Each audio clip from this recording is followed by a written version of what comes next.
medicine doesn't have all the answers. They don't have all the answers. There are still techniques and practices out there that they don't know of, and by limiting themselves to what they read about in the journals, nobody's willing to take a step to find out if there's a possible treatment that will actually work, that will meet or exceed the expectations to treat some of these other conditions. And if, as long as the sources and everything are fine and the health is fine, I don't see any problem with examining every facet or opportunity to get to that point of treatment. My name is Larry Brothers. I practice optometry in Joplin, Missouri. I'm in Springfield at the Stem Cell Awareness Seminar this afternoon, where we got a chance to hear about some of the other opportunities available for people, and for the students, for the kids, for the families, to have stem cell treatment as a treatment for their kids to change their lifestyle. I've seen 7 or 8 kids in the office or family members in the office that we have done follow-up that have had the stem cell therapy, and we've talked to about another probably 7 or 8 more along the way, just to help them with some of the directions that they needed. So what I see is that the question that a lot of people ask me is why don't we do this in the United States? And personally, what I think it is that and I have had conversations with some of the networks when they would ask me, why don't we do this here? And I told them that my biggest feeling of it is that the politicians who insist on grouping the fetal and embryonic cells that would be tied in with cloning and abortion into the umbilical/adult cells.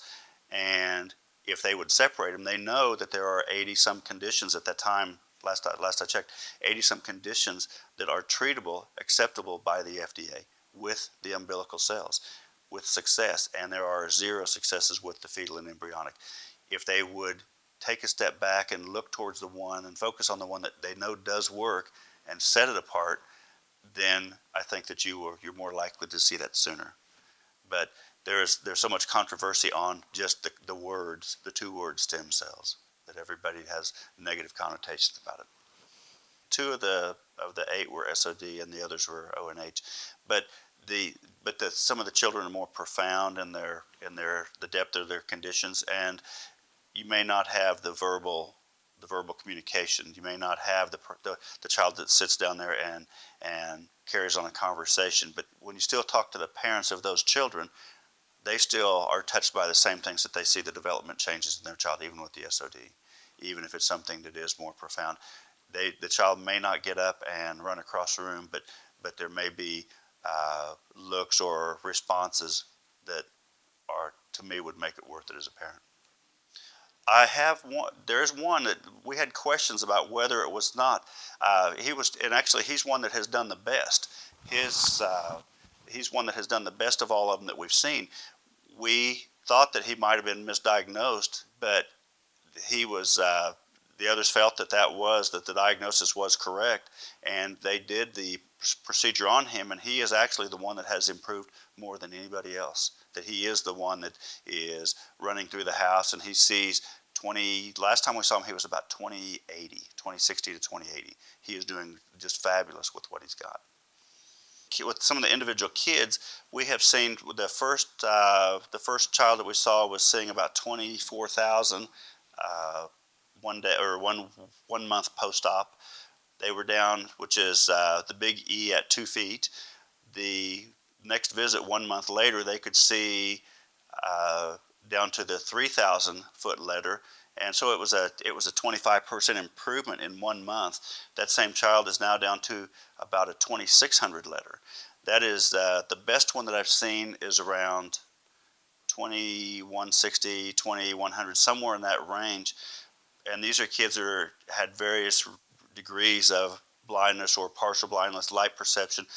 But the biggest thing that we see is their functional vision. They are running in the house without bumping into furniture. They are picking up things that are dropped on the floor. They are seeing the things around their house that everybody else takes for granted. They can see their mother's face. They can see the fireworks. They can see the lights on the Christmas tree. Things that everybody else just overlooks. You don't see perfection when the people that you see have gone through this, but you see significant, dramatic functional improvement in their quality of life.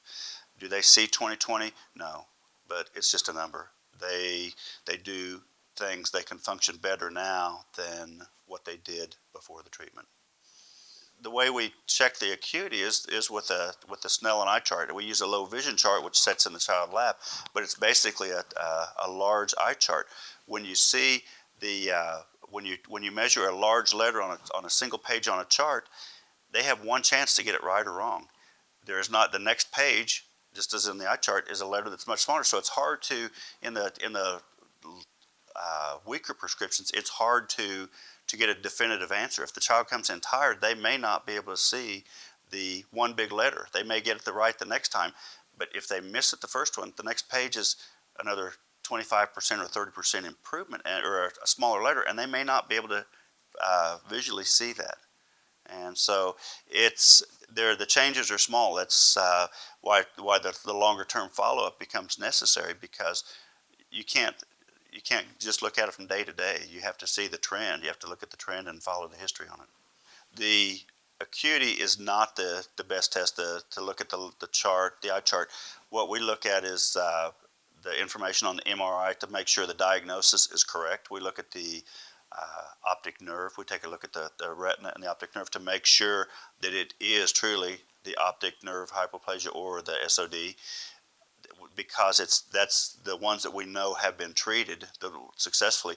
We look at having an MRI done, as well as an ERG, electroretinogram, and or visually evoked potential and or visual evoked response, which are electronic testing to test the function of the optic nerve and the optic pathway to make sure the signals are getting from the eye in front to the vision center in the back of the brain.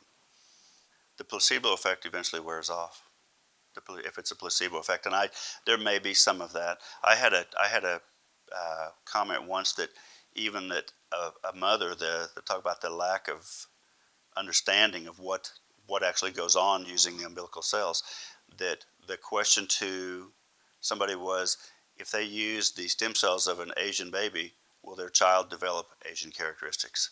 And it's just the lack of knowledge or lack of understanding of what actually goes on. The stem cells, like every other cell in your body, is going to degenerate over a period of time. And if they come in there, if there is some placebo effect, maybe if it jump starts it, great. But the placebo effect's not going to be something that continues. The two I've had is I've been kicked in the shin and had my eardrums almost shattered from screaming kids. But it is, I've not seen, for the side effects for the kids, I've not seen any problems at all. The kids all experience normal growth patterns that we see with other children their age. The health and everything seems to stay well within the normal limits. I don't see any side effects. It's just, all it does, it looks like a booster shot to help them along their path a little bit quicker. Medicine doesn't know everything. The doctors don't know everything. They know what they've read and they know what they've been trained. And this technology is new enough to probably a majority of them that it is. They don't want to take a step. They don't want to get out of the box. And rather than taking care of the child with the CP in the wheelchair, or the hypoplasia child in a wheelchair, they tend to overlook and look for the easy way out and move on to the next person without devoting time. The quality of life is the big thing. The quality of life. These people may never be able to sit down and read the want ads, but they can do things that everybody else hasn't been enjoying and just overlooks. Be patient. Be patient with everybody around you. It is a new enough procedure that the doctors, the medical community, does not fully embrace it. You will find people that are very negative, very skeptical about it. At best, skeptical. At worst, much worse than that.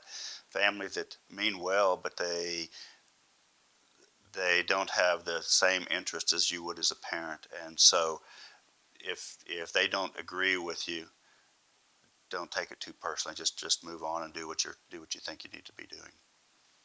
These are truly, I've been doing this for 25 years, and these are truly, these families, the children and their family are truly the most dramatic patients I've ever seen, and I wouldn't trade them for anything. I would encourage everybody to take, if they have an opportunity to follow one of these children, that it is something that will really give them an insight into what they're doing, the true insight into what they're doing.